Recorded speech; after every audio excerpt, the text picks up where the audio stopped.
সকালবেলা ঘুম থেকে উঠে আশেপাশে কাজকর্ম করার পর এক কাপ চা রেডি করে নিলাম। তো এটা আমার চা না, আমার শাশুড়ি মার চা। তো আজকে খুব তাড়াতাড়ি ঘুম থেকে উঠেছিলাম, কারণ মেয়ের স্কুল আছে। তো মেয়ের যেহেতু স্কুল থাকে, তো আর্লি মর্নিংয়ে আমাদের ঘুমটা ভেঙে যায়।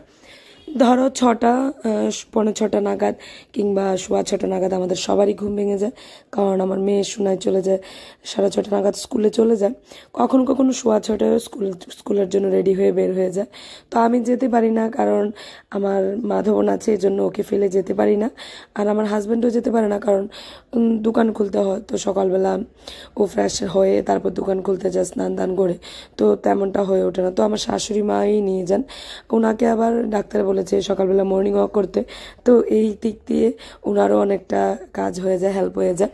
এক কাজে বলে না, এক কাজে দুই কাজ হয়ে যায় বলে না, ওটাই হয়ে যায়। তো ওনাকে এক বাটি মুড়ি আর 2টো বিস্কিট আর চা দিয়ে দিলাম। তারপর আমি চাটা পরেই খাবো ভাবলাম, কারণ কয়েকদিন বৃষ্টি ছিল। তো কি পরিমাণ যে কাপড় চোপড় জমেছিল সেটা তো বুঝতেই পারছো, যাদের এদিকেও বৃষ্টি হয়েছিল। তো প্রথমেই ভাবলাম যে কাপড় চোপড়গুলো আগে ছাদে মেলে দিয়ে আসি। তো এই যে দেখো মাধব আমার সঙ্গে সঙ্গেই আছে, আমার পেছন ছাড়তেই চায় না। তো যাই হোক, ওকে এরকম করে বলছি যে তুমি আমাকে একটু হেল্প করে দাও, আমি কাপড়গুলো মেলে দিই। তো বেশ আমাকে মোটামুটি ভালোই হেল্প করলো। আর বাচ্চাদেরকে না এইভাবেই শিখিয়ে নিতে হয়।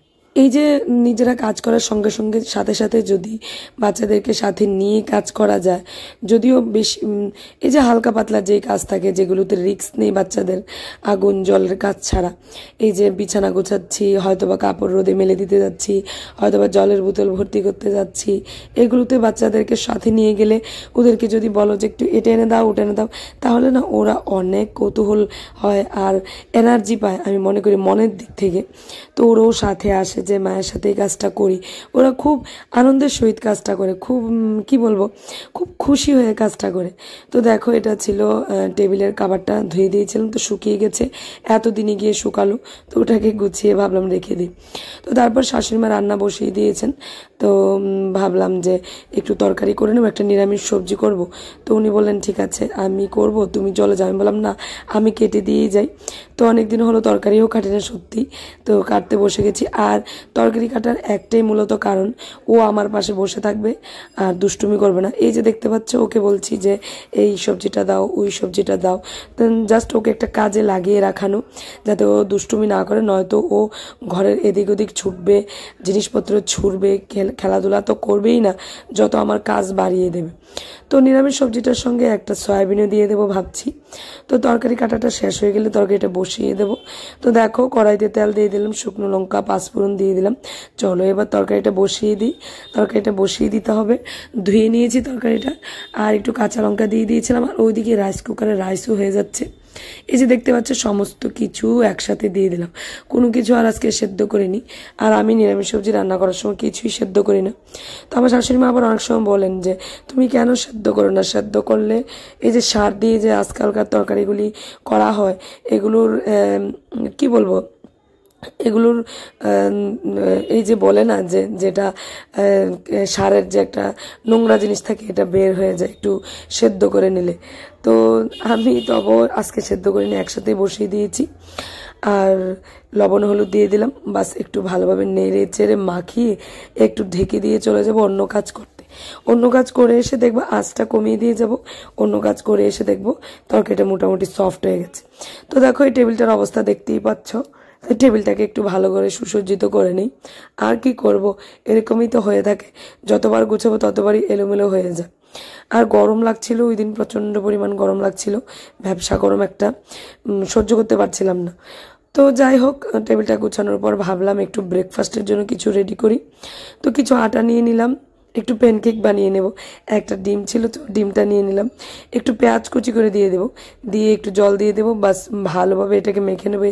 পেঁয়াজ কুচিটা হয়তো বা স্কিপ হয়ে গেছে, সরি। আর এই যে দেখো একটু ফর্ক দিয়ে ভালোভাবে নেড়ে চেড়ে নিচ্ছি। তো এটা দিয়ে আবার একটু নিরামিষ সবজি দিয়ে সুনাই খেতে খুব ভালোবাসে। এই যে দেখো অনেকটাই হয়ে এসছে, সেদ্ধ হয়ে এসছে। এখন মোটামুটি ভাজা ভাজা করে একটু হালকা পরিমাণ ঝোল দিয়ে বাস নামিয়ে নেব। এই যে দেখো হয়েও গেছে, এই যে একটা বাটির মধ্যে শিফট করে নিলাম। তো রান্না করা হয়েছে ডাল আর নিরামিষ সবজি। আর আমার শাশুড়ি মা রান্না করেছেন এই যে আলু আর ডিম ভেঙে বড়া করে একটা নিরামিষ না পেঁয়াজ দিয়ে একটা তরকারি করা হয় ঝোল, ওটা করবেন। তো দেখো আমি সকালবেলা একটা ব্রেকফাস্টের আয়োজন করে নিচ্ছি সবার জন্য। একটা একটা করে খেলেই সকালবেলা প্যানকেক পেট ভরে যায়।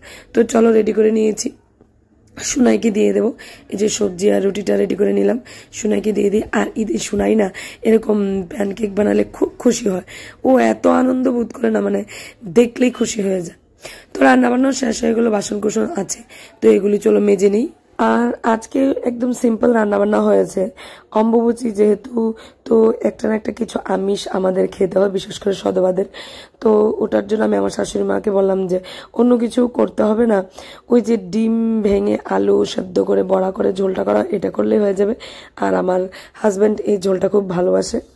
আর তেমন কিছু রান্না না করার কারণ একটি হলো, আজকে আমাদের রাতের বেলা একটা নিমন্ত্রণ আছে, ও আমার ভাইয়ের বৌভাত। তো আমরা চলে যাবো আগরতলা। তো বাড়িতে তো থাকবো না, তো রাতের ডিনারটা তো এখানে আর হবে না, ওখানেই হবে। তো এর জন্য আমার শাশুড়ি মা বলছে তোমরা দুপুরবেলা যা দিয়ে খাবে সেটাই করে যাও, আর রাতের রান্নার কিছু ভেজাল রাখতে হবে না, যা আছে এটা দিয়ে আমি ম্যানেজ করে নেব। তো আমিও বললাম ঠিক আছে। আর দেখতে পাচ্ছ এদিকে ইলেকট্রিকের ওভেনটা নেই, এটা না ডিস্টার্ব করছে। তো একটু ভালোভাবে এটাকে ঝেড়ে মুছে ভালোভাবে আমি একটু রোদে দিয়ে দিলাম। মাঝে মধ্যে এভাবে ইলেকট্রিক ওভেনটা একটু ডিস্টার্ব করে, একটু চা পড়ে যায়, একটু জল পড়ে যায়, তো ডিস্টার্ব শুরু করে দেয়। তো এটা যদি, এই যে দেখো বড়ার ঝোলটা, তো ইলেকট্রিক ওভেনটাকে যদি একটু রোদে দেওয়া যায়, টাটকা রোদে, তাহলে কিন্তু ভালোভাবে একদম কি বলবো একটু আবার কাজ করে। আর এটা ছিল গত দিনের পুর ছিল, তো এটা আমার শাশুড়ি মার জন্য একটাই ছিল, ওটা করে নিয়েছি। আর আচারগুলো একটু রোদে দিয়ে দিলাম, দেখতে পাচ্ছ অনেকদিন হলো আচারগুলো করা হয়েছে, কেউ কিন্তু খাচ্ছে না। দেখেই বুঝতে পারছো কবে করা হয়েছে, এখনো নড়াচড়া করছে না। তো রান্নাবান্না শেষ করার পর, এটা ছিল দুপুরবেলার সময়, তো কাপড় চোপড় ছিল দেখতেই পাচ্ছ। ওই যে সকালবেলা মাধবকে নিয়ে কাপড় দিয়ে এসেছিলাম মেলে, আর এখন নিয়ে এসেছি সুনাইকে নিয়ে কাপড়গুলো গুছিয়ে নেব। তো আমি বললাম আমি গুছিয়ে দিচ্ছি, তুই এগুলো ভালোভাবে যে যার যে ঝুড়ি এটা সুনাইকে রেখে কাপড় চোপড়গুলো গুছিয়ে নেওয়ার পর না, দুপুরবেলা লাঞ্চ করার পর একটু ঘুমিয়ে গেছিলাম। তো আর কিছু আর শ্যুট করিনি, তো ভাবলাম বিকেল হয়ে গেছে, তো ব্লগটা আবার একটু কন্টিনিউ করে দিই। আমি যাব বলেছিলাম তোমাদেরকে যে আমার ভাইয়ের বৌভাতে, তো অন্যদেরকে ছেলে মেয়েদেরকেও একটু রেডি করে নেব। এই যে পুজো দেওয়া, সন্ধ্যাবাতি, সন্ধ্যা প্রদীপ দেওয়া, এটা আর করতে পারিনি ওই দিন, কারণ আমরা খুব তাড়াতাড়ি রওনা দিয়ে গিয়েছিলাম। তো যেহেতু তাড়াতাড়ি গেছিলাম, তো আমি তাড়াতাড়ি করে গোপালকে সজ্জা দিয়েছিলাম। তো শাশুড়ি মা তো অমাবস্যা যেহেতু ধরবেন না, তো ওনাকে বলেছিলাম যে তুমি আলাদা করে একটু সন্ধ্যা প্রদীপ লাগিয়ে দিও, ঠাকুরকে আর ছুতে হবে না, কারণ গোপালকে সজ্জা দিয়ে চলে গিয়েছিলাম আমি। তো দেখো রেডি হয়ে যাচ্ছি, রেডি হয়ে বাস চলে যাব। সুনাইকেও রেডি করে নিয়েছি, মাধবকেও রেডি করে নিচ্ছি, আর সরি মাধবকে রেডি করে নিয়েছি, সুনাইকেও রেডি করে নিচ্ছি। আর হাজব্যান্ডের তো রেডি হতে 5 মিনিটও লাগে না। তো এই শাড়িটা পরে গেছিলাম, তোমাদের সাথে অন্য কিছু শেয়ার করতে পারিনি, এমনিতে দেরি হয়ে গেছিল। আর যেতে যেতে আমাদের অনেক দেরি হয়ে গেছে, ধলেশ্বর গেছিলাম আমরা, তো রাস্তায় অনেক জ্যাম ছিল, তো অন্য কিছু তোমাদের জন্য শ্যুট করতে পারিনি, এতটুকু। তো যতটুকু শ্যুট করেছি আশা করি তোমাদের ভালো লাগবে, ভালো লাগলে লাইক করবে, কমেন্টস করবে, শেয়ার করবে। তো টিল দেন বাই বাই, সবাই ভালো থাকবে, সুস্থ থাকবে, দেখা হবে আর একটা নতুন ব্লগে।